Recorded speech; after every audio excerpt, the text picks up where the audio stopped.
नमस्कार।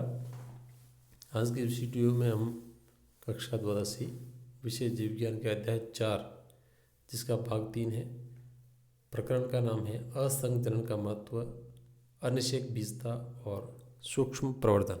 इनके बारे में इस वीडियो में हम अध्ययन करेंगे।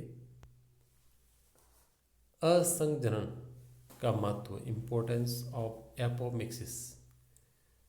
असंगजनन की प्रक्रिया में अर्धसूत्री विभाजन नहीं होता, जैसा कि हमने पहले पढ़ रखा है पिछले वीडियो में। यदि अर्धसूत्री विभाजन होता तो युग्मक बनते और युग्मकों का निषेचन होता तो ये जनन फिर असंग जनन नहीं होकर लैंगिक जनन बन जाता। अर्थात इसमें अर्धसूत्री विभाजन नहीं होता है, जिससे गुणसूत्रों का पृथक्करण एवं पुनर्योजन दोनों क्रियाएं इसमें नहीं होती। अतः इस प्रकार के जनन से बनने वाले पादप सभी लक्षणों में मातृ पादप के एकदम समान होते हैं, क्योंकि इसमें केवल एक ही पादप के किसी भाग द्वारा और या किसी कोशिका द्वारा नए पादप का निर्माण होता है। तो इसमें किसी दूसरे पौधे का कोई सहयोग नहीं होता, कोई रोल नहीं होता। इसलिए ये मातृ पादप एकदम हूबहू समान यानी उसका क्लोन होता है। अतः क्लोन तैयार करने के लिए असंग जनन का उपयोग किया जाता है। तो क्लोन भी इस विधि के द्वारा हम तैयार कर सकते हैं, क्योंकि इसमें एक ही पौधे के सभी लक्षण विद्यमान होते हैं। दूसरा है असंग जनन की प्रक्रिया में बीज अलैंगिक जनन से बनते हैं, जिससे मातृ पादप के समान क्लोनीय संततियों का निर्माण किया जा सकता है।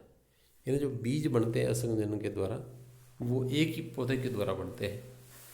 इसमें अलैंगिक जनन के द्वारा ही बीजों का निर्माण होता है। तो इसमें जितने भी लक्षण होते हैं वो अपने मातृ पादप के समान होते हैं। तो इस प्रकार क्लोनीय संतति या क्लोन का निर्माण करना है तो उसके लिए असंग जनन की प्रक्रिया सबसे बेस्ट होती है। ये इसका विशेष महत्व है।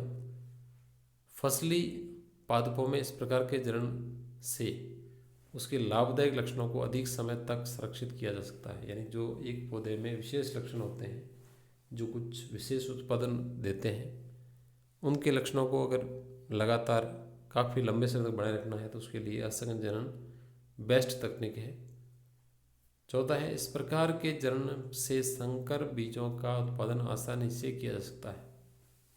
यानी संकर बीज बनाने हैं तो भी ये तकनीक काफ़ी महत्वपूर्ण है, क्योंकि असंग जनन संकर पादपों के विशिष्ट लक्षणों के ह्रास को रोकता है।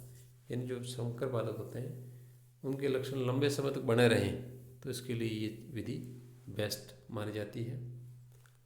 अब है अगला टॉपिक, अनिषेक बीजता, एगेमोस्पर्मी।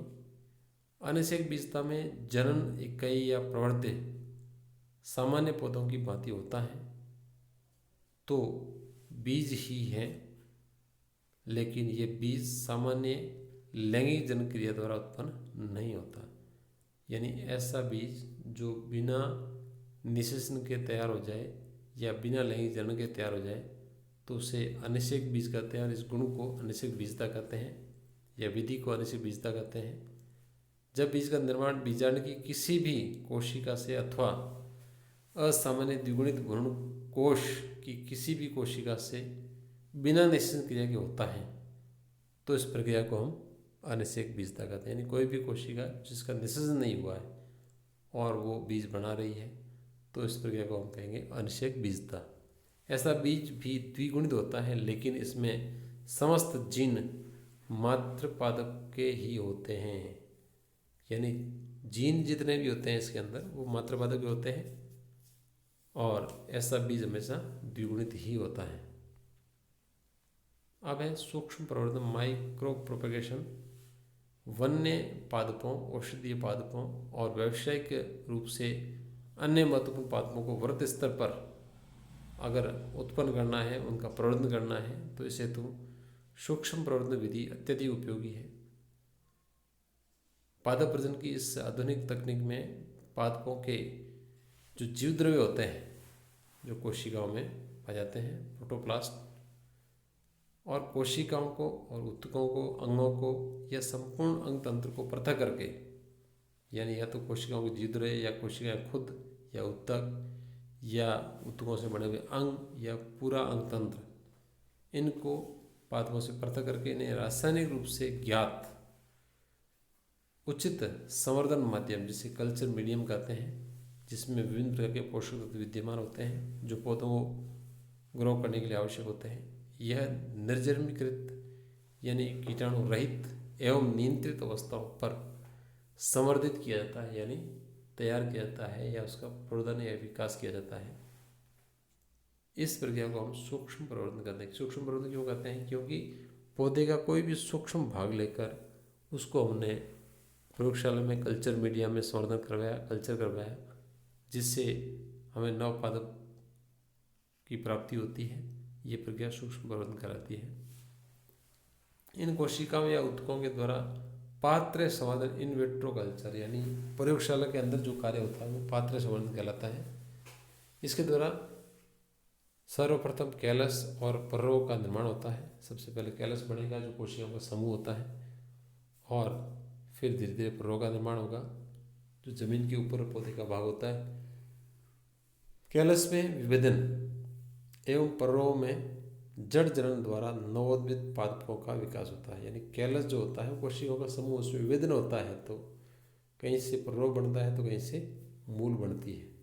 तो इस प्रकार और नवपादप का निर्माण होता है। इस पात्रे संवर्धन तकनीक द्वारा विकसित पादपों को दृढ़ीकृत एवं वातानुकूलित कर प्राकृतिक आवासों में स्थापित किया जा सकता है। यानी जो पौधे तैयार हो गए हैं उनको अगर प्राकृतिक वातावरण में ले जाना है, खेतों में ले जाना है, तो उससे पहले उसको ऐसा कठोर वातावरण देना पड़ेगा जिससे वो पौधे अनुकूलित रहते हैं बाहर के वातावरण के लिए। पादप प्रजनन की ये विधि सूक्ष्म प्रवर्धन कहलाती है। यानी कोई भी सूक्ष्म कोशिका ऊतक को लेकर हमने एक नव पादप को प्राप्त कर लिया, ये पूरी विधि सूक्ष्म प्रवर्धन के रूप में जानी जाती है, क्योंकि इस विधि द्वारा कम समय में और सीमित स्थान में असंख्य पादपों को विकसित किया जाता है। ये इसकी विशेषता होती है, इसलिए इसको सूक्ष्म प्रवर्धन विधि कहते हैं। इस तकनीक पर बाह्य वातावरण का प्रभाव नहीं पड़ता, यानी कोई प्रकार प्रभाव नहीं होता, क्योंकि ये तकनीक प्रयोगशाला में ही की जाती है। इस विधि द्वारा रोग मुक्त और आर्थिक रूप से महत्वपूर्ण पादप जैसे कि ऑर्किड और ग्लेडियोलस और गुलदाउदी, इस प्रकार के कुछ पादपों का वृत्त स्तर यानी बड़े पैमाने पर उत्पादन किया जा सकता है। अब है इस वीडियो से रिलेटेड कुछ अभ्यास प्रश्न जो नोटबुक में करने हैं। पहला है असंग जनन का महत्व बताइए। दूसरा, सूक्ष्म प्रवर्धन किसे कहते हैं। तीसरा, अनिश्चित बीजता से आप क्या समझते हैं। इन सभी प्रश्नों को आप अपनी नोटबुक में करिएगा। आज के इस वीडियो में इतना ही। धन्यवाद।